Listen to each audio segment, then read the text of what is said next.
This is a continuation of Majjhima Nikaya number 2. So I'll just recap and continue sort of where we left off. Again, the Buddha's this is a teaching where he's teaching us how to restrain the asavas and how to abandon the asavas, the defilements, so to speak. And he began by saying that the destruction of these asavas, these defilements, is for one who knows and sees, attention with perspective or attention without, and what is attention without perspective. So he knows the difference. And then we went to the first way to abandon these defilements is by seeing, and the Pali word is dasana. So defilements to be abandoned by dasana. So I looked it up, and it's like it seems to suggest that the word apperception is a good translation for that. Seeing, apperception, but like observing things and then over time seeing where they rooted your actions and so on. And you were saying the other day that this practice is basically about changing the significance of a thing. Well, yeah. Well, like our perception is that like through the experience of certain perceptions, you get to understand more. So next time you perceive the same thing, you don't have to go through the same motions of recollecting what you understood. Understanding, knowledge becomes part of now that perception, becomes the significance of what you're seeing. So you're not perceiving your knowledge directly, like it's not written in this thing, but because of the effort you made, the knowledge now becomes the significance of your perception. That's what the Buddha said. The knowledge is the result of perception. Perception comes first. Having perceived, one then gets to develop knowledge about it. But once you know it, you don't need to keep telling yourself, oh, let me now get the knowledge of this which I'm perceiving, because perceiving it will mean that knowledge is present. So that's at least how I understand apperception as a term. So, and yeah, that knowledge is on the level of changing the significance of things. So seeing a beautiful object for a mind that's not trained results in basically significance of sensuality, significance of gratification of my pleasure, joy I can get if I have this beautiful object, fear of losing the beautiful object, you might have to protect it. All that is significance of seeing the beautiful object. But if you've been practicing sense restraint long enough, understanding Dhamma sufficiently enough, developing mindfulness to the extent necessary, perception of beautiful will be signifying danger, will be signifying peril, like the Buddha said, was it the pit filled with burning embers? Charcoal pit. Yeah, charcoal pit filled with burning embers. And that's the same sensuality. Now the man sees it, he sees for what it is, and if two strong men would come and pick you up and carry you to throw you in a charcoal pit, like your intention would be everywhere else. You would want to be anywhere else except there. You wouldn't want to go into the pit of burning embers. So that's how the significance of sensuality must be developed in order for you to abandon sensuality. You need to start seeing it as a charcoal pit full of burning embers. So the mind will completely not want to even entertain it for a split second, so to speak. So if you cultivate that sufficiently enough, because sensuality is factually charcoal pit with burning embers, that will become apparent. And it's like the danger became apparent, the escape became apparent, and all these things that we will talk about. So the next time you see a sensual thing, that's that apperception. You're not perceiving the beautiful anymore. It's still the same thing you're perceiving, by the way, but now your perception with that knowledge is seeing the danger and the ugly. You have changed the significance of that perception. You've undone those significances of... Exactly. Because those significances were not set in stone. If there was freedom from sensuality, it would not be possible. They were simply maintained through your perpetual engagement, careless engagement and ignorant engagement with desire and sense gratification. So you kind of start off obviously full of lust and ignorance, Yeah. and seeing your body as a wonderful thing. And as a tool of getting more wonderful things. But then you need to, the practice is to re-signify it, or take apart that significance there by looking at it for what it is.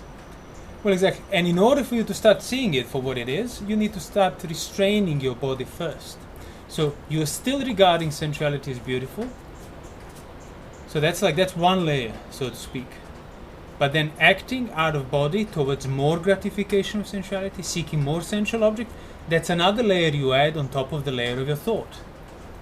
So you're adding. So as long as any of those layers are there, you are fueling that misperception, that wrong significance, that mistaken notion of sensuality as beautiful and non-harmful. So you need to first start restraining the coarser layer, which is layer of physical action. Even if you mentally still don't see a reason for it, and you're still attracted to it, and you still don't see it as dangerous or perilous, you need to restrain your body first, pretty much out of faith. Initially, until you get to understand it for yourself, and then you're the same. Like we said that many times before, you come with a horrible skin disease, it itches like hell, you go to see the doctor gives you medicine, but says, well, before you start applying the medicine, you need to stop scratching it. Because it doesn't matter the amount of medicine you apply, the amount of your meditation you do, and suttas you read, if you keep scratching your itch, you are aggravating your condition. Right. So he doesn't know that the doctor's medicine will help him. The only way to find out is first, out of faith, to take it on trust, that he should stop scratching. Well, see, yeah, he has to take on faith that the doctor is right, and that scratching is the wrong thing to do. So he's got to keep telling himself in a way. Sure. Or really believe the doctor, oh, this scratching is bad, rather than the scratching is good for me. Yeah. So That's like you take things. Yeah, exactly. You start rewriting the significance. Rewriting. You take an external view out of faith, and obviously some consideration. You don't want to just be faithful. You want to consider it, as we said before. Don't just blindly take it, but think about it, reason, and see which is least likely to be wrong. Is this doctor, is there a good chance that he might be right? What do I have to lose either way? So it's not like, oh, you follow this teacher to the end of the world and like for the rest of your life. No, you take on his instruction until you're cured. Mm-hmm. And then you won't need to have faith in him because you're cured. So you know that he was right. There's no room for faith now. It's just confidence that what you did on account of that instruction was correct. But even then, so you have to take it externally, because your whole condition is affected with the disease, so to speak. So you have no health reference point. Since you can remember, your skin was itching. So you take it on trust externally, external point of view, saying actually if you stop scratching sufficiently enough, the time will come when you will heal. Now you value the idea of healing after, thinking about it, so you take it on trust. So whichever view you take on trust is basically like grafting a tree. You take a completely different thing and then you put it onto this tree, and if you cultivate it rightly enough, it will grow into the tree and then it will become a new tree. That's like how the grafting is done. So then you have the mix of the previous and the new tree, so to speak. So you have to graft the view onto your experience. They will then take over things because they would, if the view was right that you took, if the instruction was from the Buddha, for example, and you took it rightly and you've been restrained, it will have to start growing correctly because the view was right, and that means it corresponds to the universal nature of things, such as sensuality was truly unpleasant, it was truly burning embers, it was truly dissatisfactory. And you took that on trust and then kept applying it and keeping the basis of restraint, and then it took root because those were the exactly matching conditions for the view that you took. So that's the same. So you take the medicine, you follow the doctor's instruction. If it doesn't work, well, you review it. Is it because I'm not restrained enough, honestly speaking? Or is it because, no, I'm completely restrained, I'm doing everything rightly, but this doesn't seem to be curing me of my itch. So maybe I should look for another doctor. And then do the same. So you do want results. Don't just take it on faith without any results whatsoever. But then at the same time, don't forget that you don't really know what the right results are at that stage. So there has to be some time involved on during which you're applying these things out of faith and confidence that it will help you. It can't happen overnight. Yeah, it takes.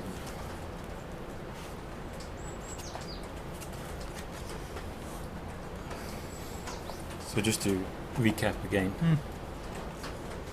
these defilements to be abandoned by seeing, by apperception.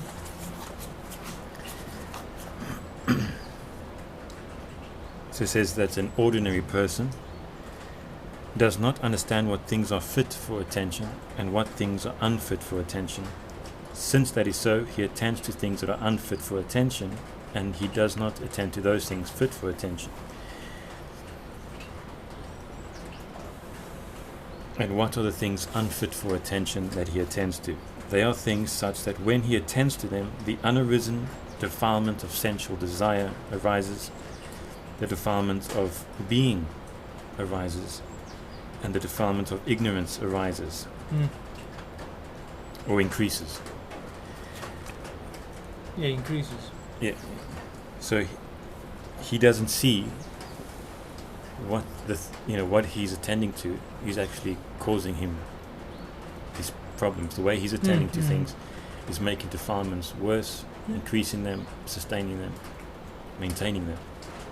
But the noble disciple, because he attends to things with a perspective, he can see, this is suitable and unsuitable. This thing that I attend to now, which is kind of neutral maybe in itself, is actually increasing my sensual desire. Then you realize it's not neutral. Yeah. So the noble disciple then has this ability to see his mind, to see the defilements that are in his mind and arising, increasing or decreasing. Yeah. While well, he's think about to it things. In the same simile of the skin condition and the medicine from the doctor. In the beginning, all you know is itch. You don't really know what's helpful, what's not helpful. So you start restraining, you start putting this cream on, you start not exposing it to sun, cleaning your wound, as the Buddha would say, and so on. And then it starts getting better. So now you do recognize improvement for yourself, which means you don't need to keep reminding yourself of the faith you have in a doctor because it's working. But you're still not fully healed. So that would be the equivalent of a noble disciple. So from the point of view of partially healed wound and diminished itch, he knows exactly now, because that's now his criteria.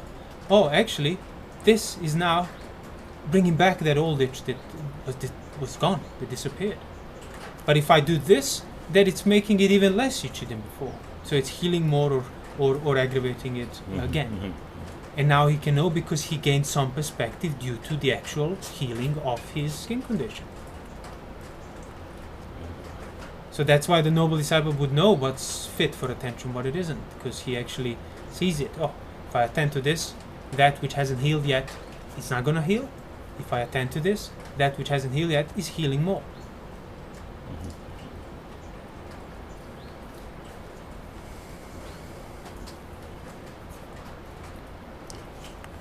But also, ordinary people can practice that. You can see, you should be trying. Yeah, I'm doing these actions, and what is the result of it?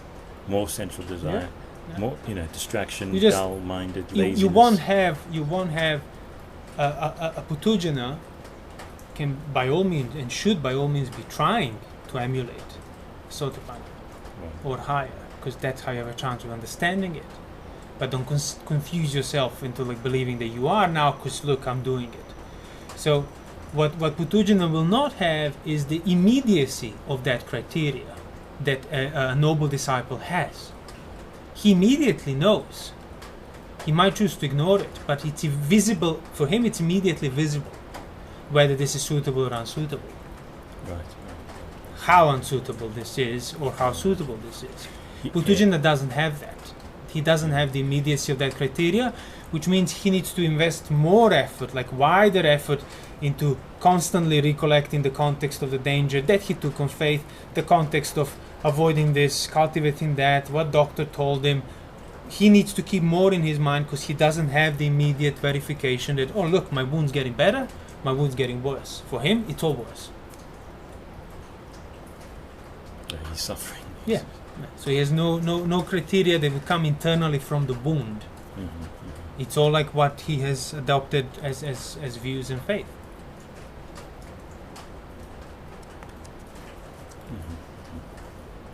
But that's what I mean, like as I said, noble disciple doesn't need to remind himself anymore that the doctor knows what he's talking about, because his wound that's the significance of his wound now. Healing wound is basically significance of a doctor was correct. Yeah, now he has got a criteria. Yeah. He knows what healing is.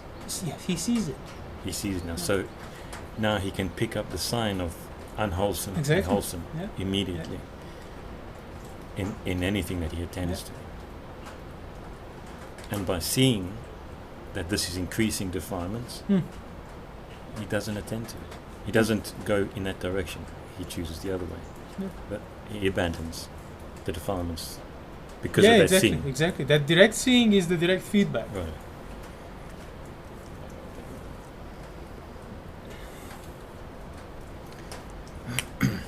And anyway, here it says that these three asavas, these three defilements, sensual desire, being, and ignorance, and just being, the defilement of being.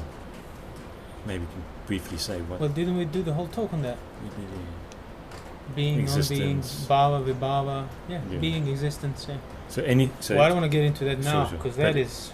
We did a whole talk on that. But anything that increases being, ignorance. Yeah. So it's basically being is what you have left after you abandon sensuality. Those are the three types of being: the sensual being, the material being, and the immaterial being. So when there is a sensual being, being is there, because that's the coarsest type of being. It's not only when you engage in. So if you're not free from sensuality, your being is on the plane of sensuality, on the plane of the senses. Now, if you have abandoned sensuality, then your being is on the plane of the presence of the form. Then if you abandon that, then your being is on the level of the absence of the form and so on. But now that's just way too abstract for any practical application for somebody who will be listening to this talk. Right. So practically speaking, whatever your current situation is, means it exists. It's present as such. It has appeared. It means being is there. If you're not an arahant, means there is a degree of being. And being means misconception in that sense. Being is unwholesome. I am. Yeah, exactly. So whenever there is a being, there is appropriation. Whenever there is a being, there is a sense of self. Whenever there is a being, there is a sense of I am. Right. And vice versa. Whenever there is a sense of I am, means there is a degree of being there. But and this is saying that the noble disciple sees. He would seize what would increase that and what wouldn't increase that. Yeah. I think it's a bit coarse to say, oh, sense of self is what the being is, but practically speaking, it is. There is no sense of being or existence that you can perceive apart from your sense of self. So even when in philosophy people think they're talking about the pure being independent of the individual, that's a pure abstraction that's within their sense of self and being of it. So being, bhava, existence in philosophy, whatever you want to call it, whichever word you want to use, if you're honestly and like strictly looking at it as a phenomena, it's inseparable from the sense of self and your current situation. That's why your current situation will either be on the level of kama bhava, rupa bhava, or arupa bhava, depending on how much effort you made to abandon it. So yes, practically speaking, being bhava is that, being of I am, even if you don't explicitly think in terms of yourself. The fact is that your point of view already carries a degree of that self-centeredness and conceiving of I am, that being is there. So it's subtler than I am such and such, but it's a kind of root of it anyway. So if you want to practically start thinking about being and trying to get a criteria, what would increase the being, what would decrease the being, think from that, the self-centeredness, the conceit, the I am, the self, the point of view. Right. So just reflecting on Well, exactly. Will this, anicca. like again, is this pleasing to me? Is this displeasing to me? Why does that matter to me? Because in a way you realize that on many instances you operate like throughout your life just out of these things that infer from the sense of self. To me and for me is like, yeah, but did I ever stop and think why? Why is this a problem for me, or why do I want this? No, it just happened that my sense of self wanted this, that was providing me with gratification, and I never questioned it. So stop using your sense of self as a reference point means to some extent you're already shifting away from that, like perpetuating that being with that wrong view. And the ultimate being that is used as a reference point is sensuality. That's the first and foremost for most people. Like pleasure, pain. That's the criteria. That's literally the place, the self-centered kind of the center from which they infer whether something is worth doing or not worth doing. Will this provide me with pleasure, or will this punish me with pain? But so if you stop using that center, you stop relying on kama bhava, you stop relying on the sensual being. And instead maybe you inform your perspective a bit more. And you say, well, sense restraint will hurt me initially, but if it's to believe all these wise men and even my own reasoning, I think there is a chance that it might heal my wound of sensual itch and so on. So immediately you're choosing pain pretty much, which is against the criteria of your kama bhava and what you are basically. But so see, you're not using that self-centered being of kama, sensuality, as a reference point anymore, but are actually dissolving it into something more wholesome, something more informed. Mm-hmm. And if you abandon sensuality, you have abandoned kama bhava, so your being bhava has diminished to a great extent. Right. Now there are subtler forms of bhava, but again, you're unable to think about subtler forms of bhava unless you're already free from kama bhava, because whenever you think about all sorts of types of bhava, you're thinking it through the framework of bhava that you are, which is for most people kama bhava, because most people are not free from sensuality. Even the lower noble disciples are not free from sensuality, so they're not free from that bhava yet.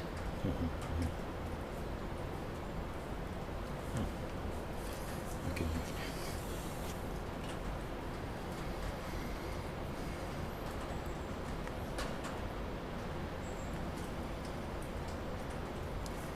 Again, it says the ordinary person. This is how he attends unwisely or without a perspective. Yeah. He asks questions internally, so to speak. Was I in the past? Was I not in the past? Having been, what did I become in the past? What shall I be in the future? Having been, what shall I become in the future? Or else he is inwardly perplexed about the present thus. Am I? Am I not? What am I? How am I? Where has this being come from? Where will it go? There's a few more. But, sure. So that's what I was saying. See, in that instance, just clearly shows how not just that you're not free from the gratuitous self-centered sense of I am the center of the world. Like, was I in the past? Well, like everything is determined by you and whether you were and will you and are you going to be? That's already completely gratuitous. But so even if you don't necessarily act out of that wrongly assumed center of sense of self, entertaining these questions still perpetuates the centeredness of that gratuitous view. That's why those are wrong questions, as the Buddha would say. Right. Not because, you can never express what the true self is. No, it's simply because any of those questions still revolves around the assumption that self is in the center and it's worth answering. Self-centered questioning point of view. So, am I in the past? Was I in the past? Will I be in the future? Takes for granted that self is the center of that whole experience, and thus it's important for me to know was I in the past and will I be in the future. But that's actually irrelevant. What is relevant is to stop being centered upon that self-center. So mindfulness is already a way of cultivating or maintaining or preventing yourself from becoming reabsorbed too deeply into that gratuitously assumed self-centered I am that just basically always serves its own purpose. So you live, the noble disciple lives according to the nature of things, Exactly. rather than The nature of himself. Yeah. So as it says, this is how he attends without perspective. So this ordinary person doesn't have that perspective of the nature of things. Yeah. And thus he thinks he's the center, he's the... Yeah, that's It all implicit. revolves That's around. part of the significance. He doesn't even need to think it. He needs to actively think the opposite Yeah. to eventually undo that But significance. one could do, so the Buddha says this, Yeah. yet I'm doing this. Yeah, So exactly. let me have faith and do what he says, not what I put Absolutely, myself yeah. second. And that's why faith, as blind as it is, always in its nature, can be a factor that can help somebody with the right view. Not in itself, Right. but exactly if somebody out of faith, firm faith, decides to use Buddha's reference point from the suttas and not his reference point. So I want to do this, the Buddha says you shouldn't do it, and I don't do it. Yeah. And you stick to it. It's going to take longer than if you make more active effort in terms of vipassana, but nevertheless you are doing the work. That's why there is the sadhanusari type, the one through faith adopts certain behavior and sticks to it, and it goes against his entire grain of his being, but he sticks to it, and that being will evaporate sufficiently, and he becomes sotapanna, like sadhanusari, that leads to the right view. Mm-hmm. So yes, and for most people it will be a combination, a bit of everything. Like some Sure, stuff sure. taken on faith, some stuff taken on upon your own reasoning. Basically anything, any little helps, and you would be taking any help you can get. Because as we've said in the past, or I've said in the past as well, in the sutras it's clear, like sexual activity needs to be abandoned. It's Yeah. unwholesome. The Buddha says it. For the practice of Dhamma, Yet- you cannot have it. Yet, for many people, who go, yeah, but well, Yeah, but, hey, yeah. Well, it's okay. It for means me they don't have because- enough faith. Yeah. Because if they did, they wouldn't even need to reason. Mm. I mean, some people need to reason. Like, I personally need to reason, or needed to reason things. Faith wasn't really working to that extent. Whichever way it is, you do need to start emulating that behavior, either on account of faith or on account of your reasoning. Mm. But you need to start doing it. Not like, oh, I have faith, the Buddha is the greatest. But does your behavior emulate what the great Buddha said? Or no? Or like, yes, I have reasoned everything, the Buddha is perfectly right. Again, does your behavior emulate now that rightness that you reasoned? No. Well, you will not bear results. It's again like the simile the Buddha gave, like a hen that sits on her eggs. Even if she doesn't wish for the chicks to pierce, she is making the effort, doing the work and sitting on her eggs. They will come out safely and be born into this world. Right. Alternatively, you have the hen that doesn't sit on her eggs, doesn't do the work, but she wishes that her chicks come out in this world. They won't. Wishing is irrelevant. Whether you wish or not, it's basically whether you do it or not. That's going to bear the results. And the Buddha said that the Dhamma and the practice and the results of Dhamma are not to be obtained by the wishing alone. Like you can wish, and because of the wish you start making the effort and sit on the eggs until they hatch. But if you just wish and glorify your wish, as most people's faith practice these days is, you're not doing the work. Because that's exactly, oh, I'm so devoted, I'm so proud, I'm so happy, I'm so inspired. Do you keep the 5 precepts? Do you keep the 8 precepts? Are you celibate? Do you eat once a day? How much time do you spend in solitude? Do you read the suttas? No, because I have such a great faith. Well, that faith is meaningless. That's Just not like, faith, yeah. I have a faith in this doctor, but I'm not neither abstaining from scratching, neither covering it from the sun, neither cleaning it from the dust, neither applying the medicine. I just have a shrine that venerated this great doctor.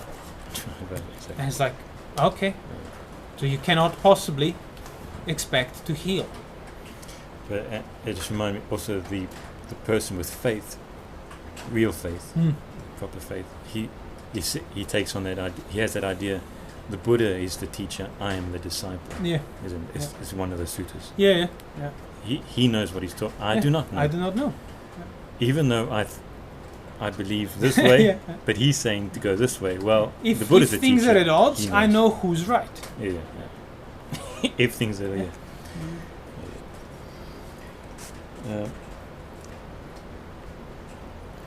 So again, just to continue on that, ordinary person, when he attends without perspective, one of 6 views arise in him. The self exists for me.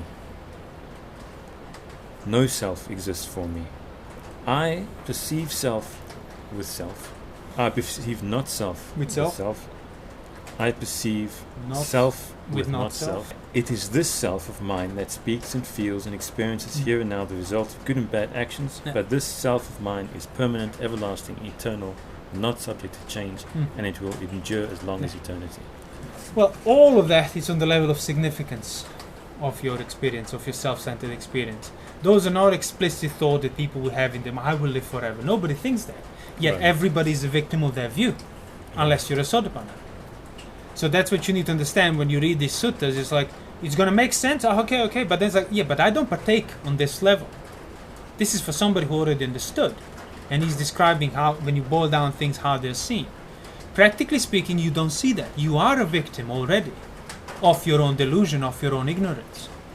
So practically speaking, if you want to understand these 6 basically products, you should see that what do they all have together in common?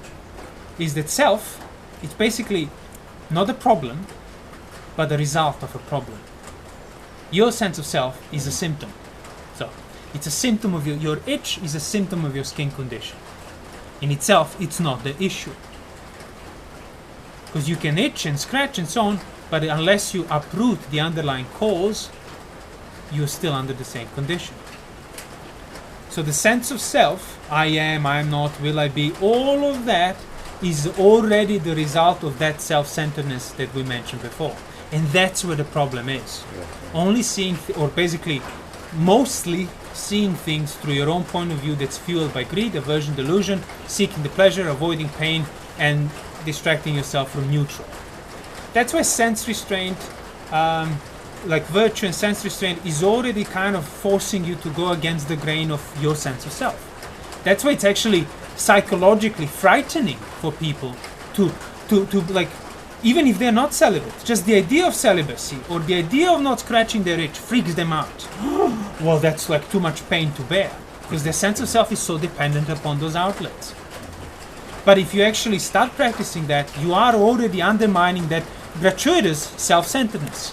So your sense of self is diminishing, even if you don't necessarily, measure it or you can quantify it or something.